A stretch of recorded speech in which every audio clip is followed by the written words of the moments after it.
Hey, welcome to the NixMyth Podcast. We are your hosts, Nick Smith and Kylie Jo Smith. Come on now, we back. All right, so this is our. I'm not going to do the numbers of episodes. Yeah, we'll forget. It'll be so hard to keep track of it.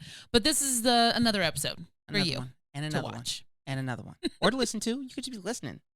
Listen, those. Yeah, if you're listening. Actually, you know what? That's a great segue. See? Thank you for that. You're welcome. If you are listening, no, how do I want to say that? So you Segue you back. can listen. No. Scratch that. You can listen to us if you're watching on YouTube, and that's the only way you know how to get a hold of this amazing content. Bars. You can also listen on Spotify, on Apple Podcasts. You can listen on Amazon. Apple. You can find us on Apple Podcast. Apple. We also on Apple. In case you didn't know, Apple Podcast. So yeah, find us anywhere. Anywhere you can listen to a podcast, podcast. you should find us, and you can listen like when you're driving, because you shouldn't be watching while you're driving, right? Or listen, not that I'm soliciting for plays, but y'all, I'm soliciting for plays. You could just play it. You ain't even got to be in the room. You can just like play it, turn the volume down, do your work. Just, help your boy and girl. But I mean, you want to to listen to it because like there, it's good. Sorry, I just had to. You can go back and listen Also, for your own benefit. Yep. That's all. That was a quick little segue. That's Thank it. you. All right, we'll talk to y'all later. No, I'm just playing. Okay, so today we want to talk to you guys about. Sorry, that sounds like the intro to a like an infomercial. Today we're talking to you about Metamucil. No, I'm just kidding. It was a different Do you show. get enough fiber? No. If you've been following on the NixMyth Podcast social media, you've seen that I am adding some accountability to my health journey. Accountability. It's hard to say that word sometimes with me being from California. You don't want it. That's my flesh responding. Accountability.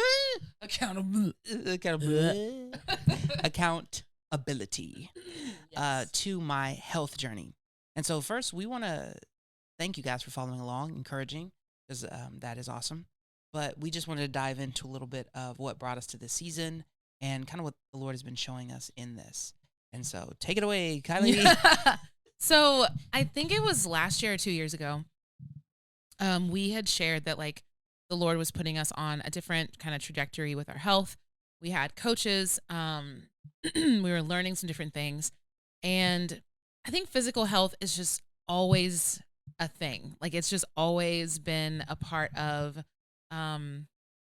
our journey.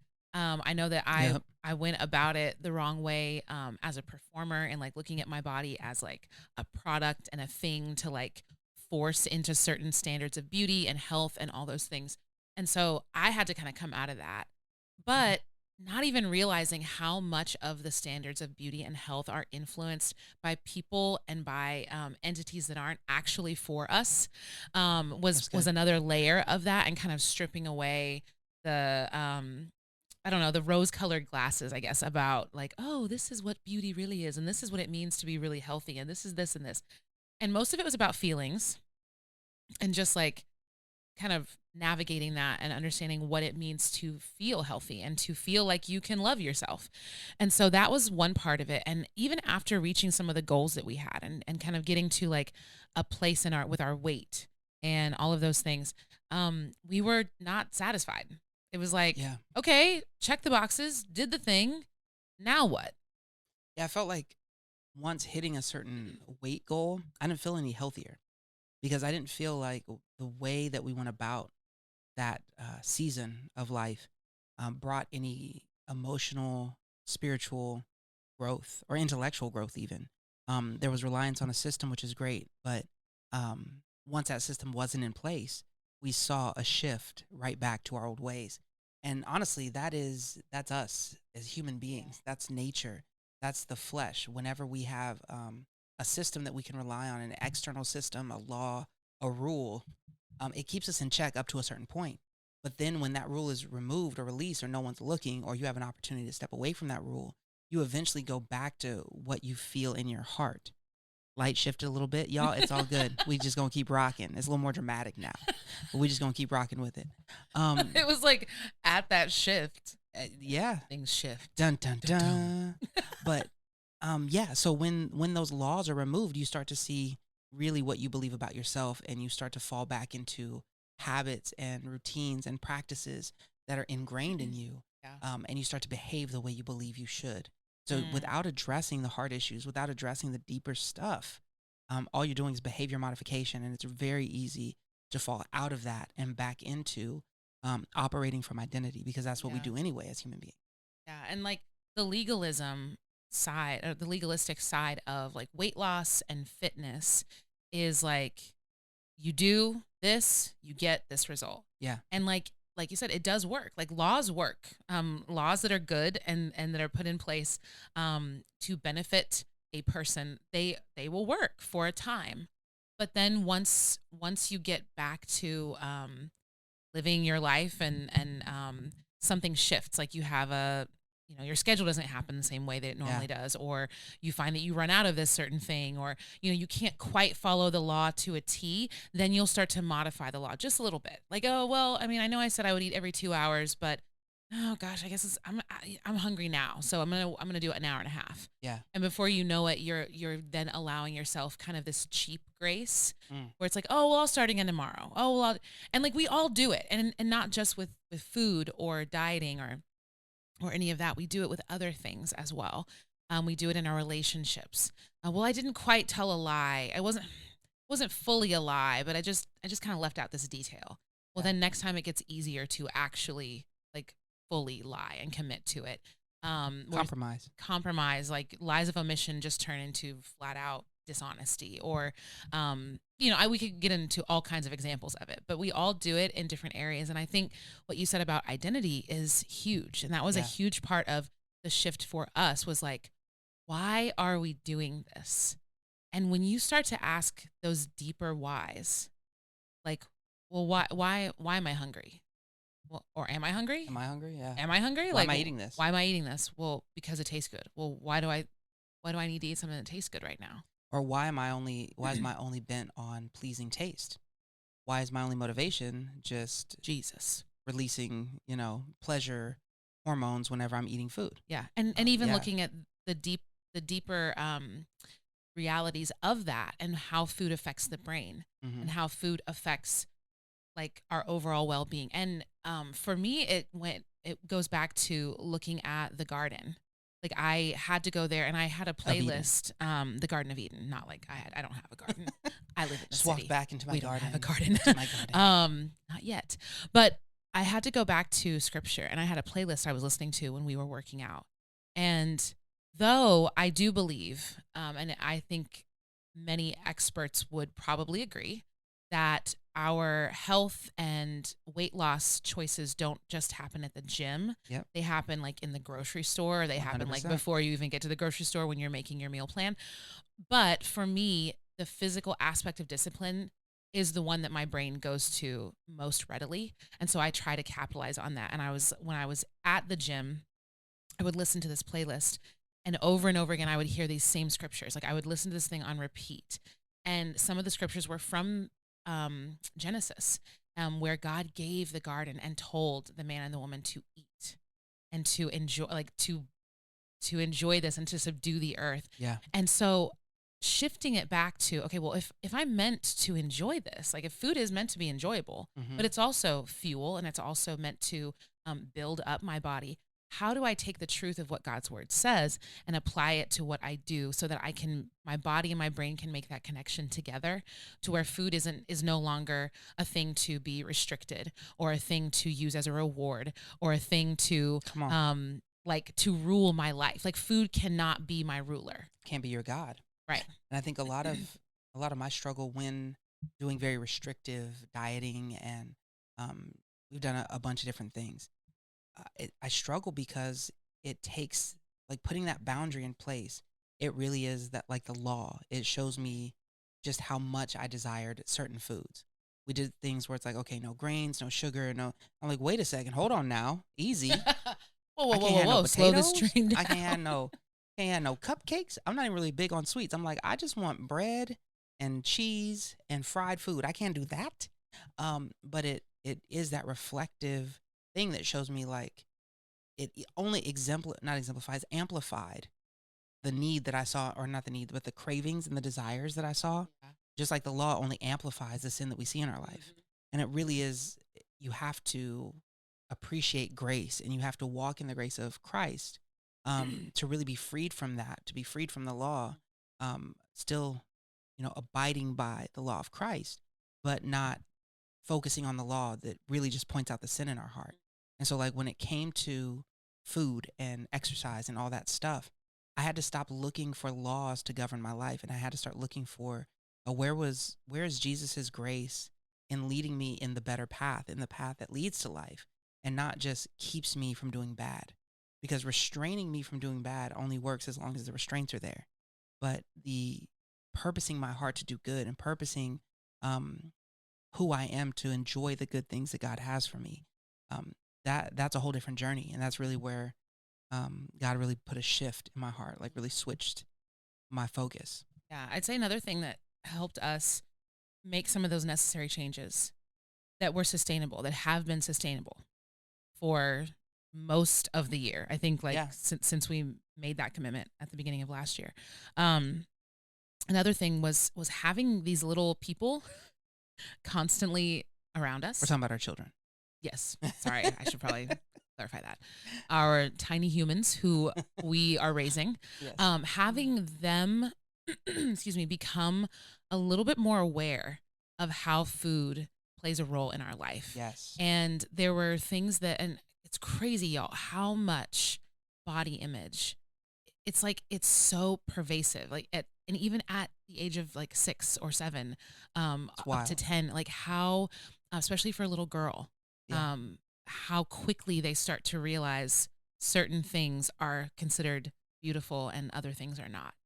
And so when having conversation with my daughter, and even the way we would talk about ourselves, there were times where making a joke or something about oneself. I'm looking at you because you were the one who did it. First off, I never made body jokes around our children. I only did that when their little ears weren't around because I'm aware not to damage our children. Yes.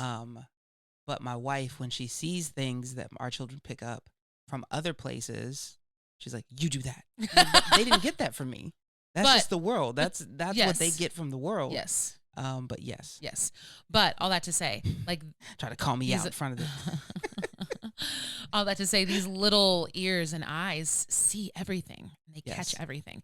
And so even for myself, I recognize my own critical heart towards myself when something wouldn't fit right. I'm like, oh my gosh, this is, and having that disdain for my own body. What does my little girl see? Oh, so I should probably criticize myself if I'm just trying to get inside of her head sometimes, be like, okay, well, how is she going to, if she hears me say that, what is she going to think about herself? Yeah. Because we are creating the tape that our children will play in their minds as they grow up. We're creating that narrative that they're going to go back to. And do I want her to replay my voice being critical of my physical body and then her, absorbing that? That's a lot. I just want you to know that's a lot to hit everyone with. Sorry. It's true. It's the truth. 100% true. It's just the truth. Man, the responsibility there. That's good. That's why parenting well is not for the faint of heart. Yeah, parenting is not hard. Keeping a child alive. I mean, most people can do that well. Yeah. Most people can keep a child alive. But doing it well, intentionally. Well. Yeah, that's the thing. And that's a whole other episode. But so that was another element of accountability is and also teaching our kids how to have a relationship with food. That it's not constantly this well, we're not eating that because we don't fit our pants today. We don't treat it like that. Helping our kids to understand. And we have our son who is I don't want to say picky, but he's very selective. Is that a nice way of saying? As picky. And has aversions to certain textures and things, and that's hard too because we want to make sure you're being nourished. But if all you want to eat is bread and cheese, we gotta help. You gotta help your kid out. And so trying to find those creative ways to enjoy food and also to teach our children how it nourishes and that was part of our homeschool curriculum was even learning what is a carbohydrate and how do we use fats and why are fats good and and those are things that are almost countercultural because of the low fat, low carb, low this, blah blah blah, all of these labels on different types of eating, which in my opinion are all really just trying to get back to some standard of beauty that we're never going to be able to attain, that Yeah, are just keeping us like on yeah, the treadmill trying to get to it. yeah, But like again, teaching our kids was one thing that this season has helped me. Like, oh, well, as I'm teaching them, I'm also learning and relearning things that are reinforcing what's good. yeah. Yeah. I think the kind of the last thing that I really want to focus on in this segment is what helped shape my or reignited that fervor is this idea of being in ministry and pointing people to Jesus. Because we had a pastor once tell us, when you're in ministry, you're in a fishbowl. Everybody's looking at you and everybody's scrutinizing your choices in your life, because they're looking for authenticity, they're looking for continuity, they're looking for not you to be perfect by any means, but they're looking for you to live the way you say you believe.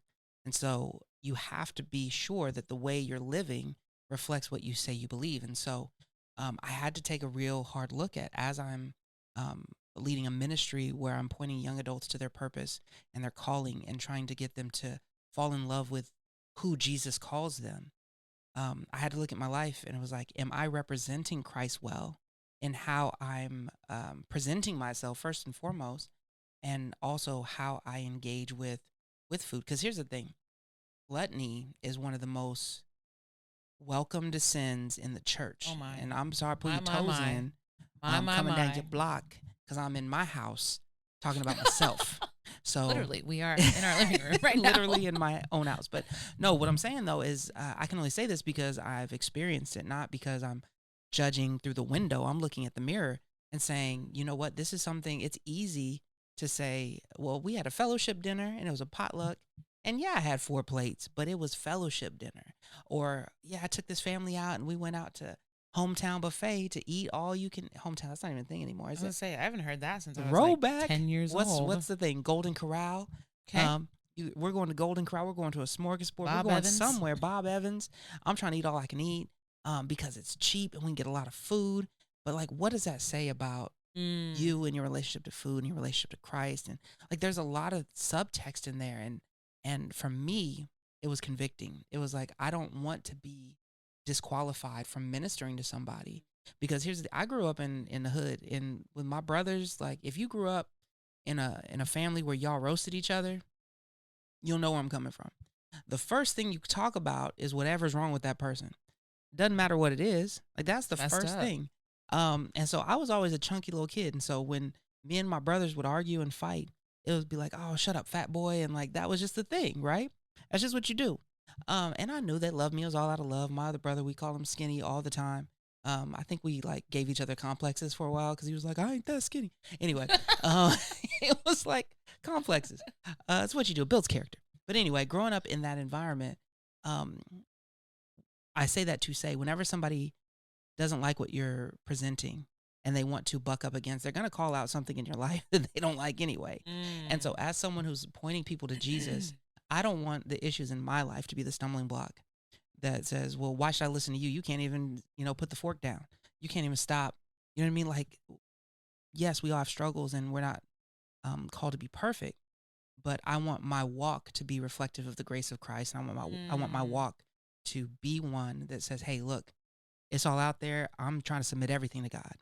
And I don't succeed every day, but there it is. And so that was really convicting for me in this season, because again, we spent a season where we were doing very domestic type work.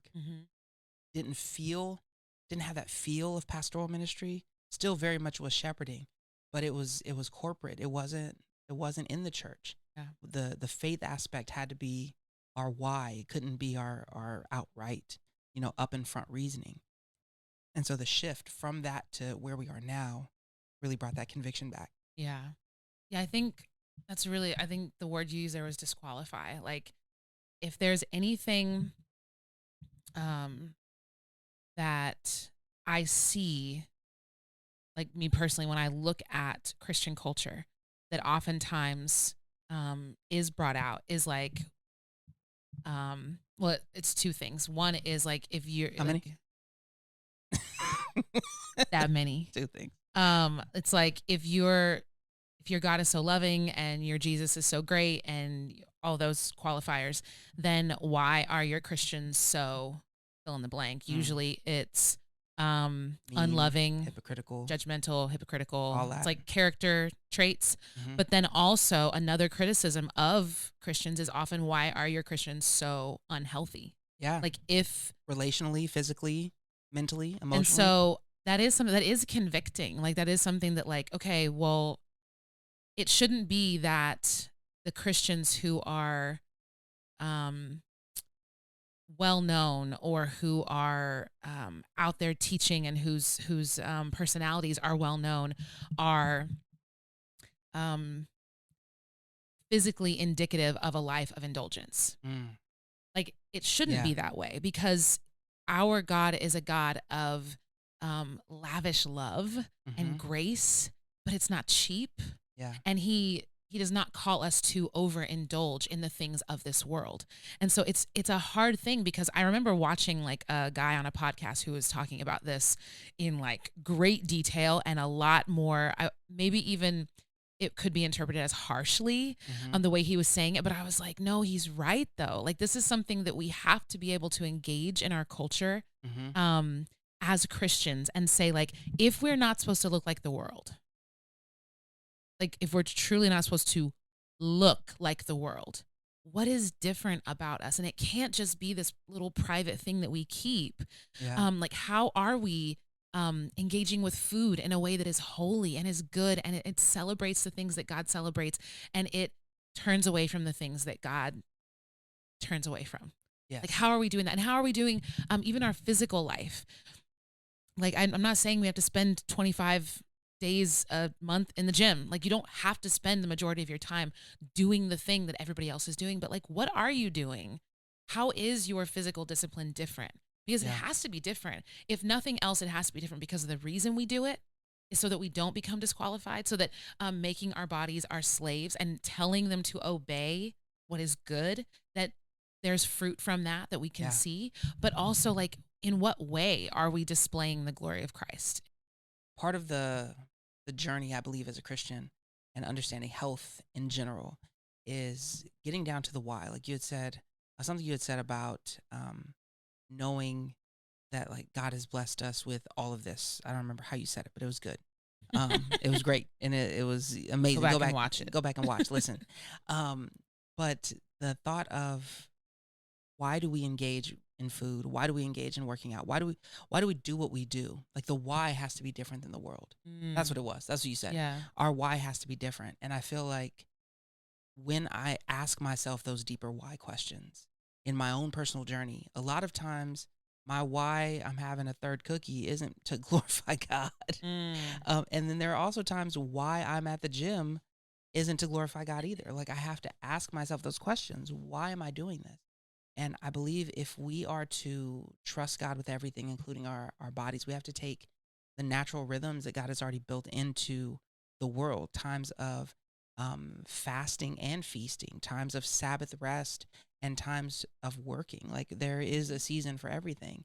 And in everything, we can give glory to God. And I think until we can get to that point personally, it's going to be a lot harder to have that sustainable, long-lasting health journey, because the things we're going to be doing are for vanity's sake. Yeah. And again, speaking personally, that's something that I've struggled with, is like, again, only working out because, well, I want to look so-and-so. I want to look good because I need to be at this weight. I need to, or only eating because I'm like, dang, deep down I'm frustrated or I'm angry or I'm really happy and I want to give myself a treat.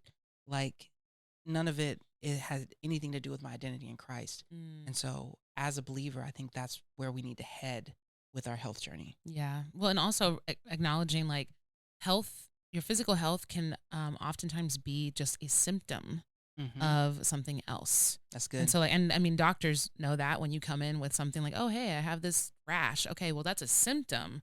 There might be something else going on under the surface or even in your gut. And so being able to go into those questions with the Lord and to say, okay, well, I'm feeling like this, or I'm experiencing this in my physical body. Well, what's underlying in that? What is that about? And maybe it takes having a professional alongside you to help you with that. Maybe you need a coach, maybe you need this, but just in our experience, following the law was good to teach us what was wrong with us. So good. Yeah. But it was not something that we were able to find gave us life. And we had to learn the hard lessons and come to those conclusions about who we were and what we were attaching to our identity that was preventing us from experiencing true physical health. And so that's where we're at. That's what the journey we're on, because we haven't like arrived at any place of like, and now we're the healthiest we will ever be. We're on the mountaintop. Come find us if you can, and we will if you can stand the light. Anyway, no, I'm totally joking. But you can follow, like, Nick's got some really cool videos and stuff about and more the journey, and just know if you are a millennial, especially, but if you are on that journey with us of like, oh my gosh, I've tried this and this and this and this and this, and I'm done with it.